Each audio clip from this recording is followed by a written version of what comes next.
It looks like we have more evidence that the strength of AI and technology is greater than the tariffs and policy uncertainty on the economy. The reason I say that is even though we had a decline of 0.3% GDP for the first quarter of this year, the report came out yesterday.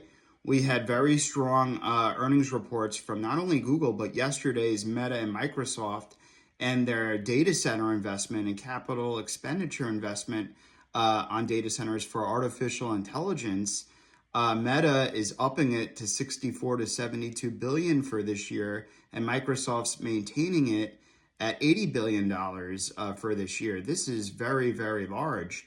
This goes to show you that the demand for data centers is outstripping supply right now. There are supply constraints due to all this demand. And that's why I said yesterday that I'm still, even though we had that negative Q1 GDP, I'm still semi-optimistic for this market because I still think that the secular trends of AI, technology, quantum computing, robotics, genome sequencing, multinomic sequencing, and blockchain and energy storage are very, very strong tailwinds for this economy.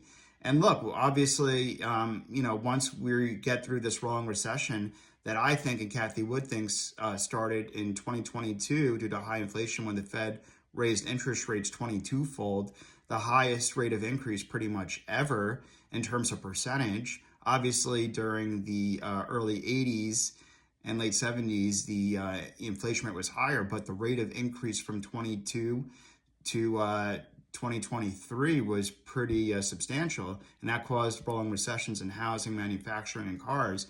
But I think right now, once we get some more policy certainty with tariffs, tax cuts, and regulation, I think that'll lead to a productivity boom.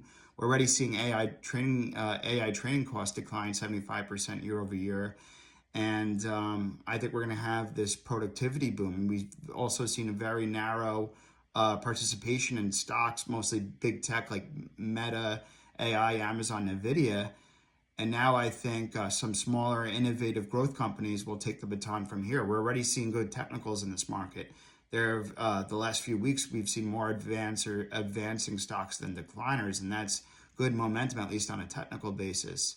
So, these strong tech earnings reports, with the data center investment for AI, this isn't stopping anytime soon. The White House is saying there's up to $8 trillion in investments for AI from TSMC, NVIDIA. You have a lot of, car manufacturers and pharmaceutical companies. So this is something to watch.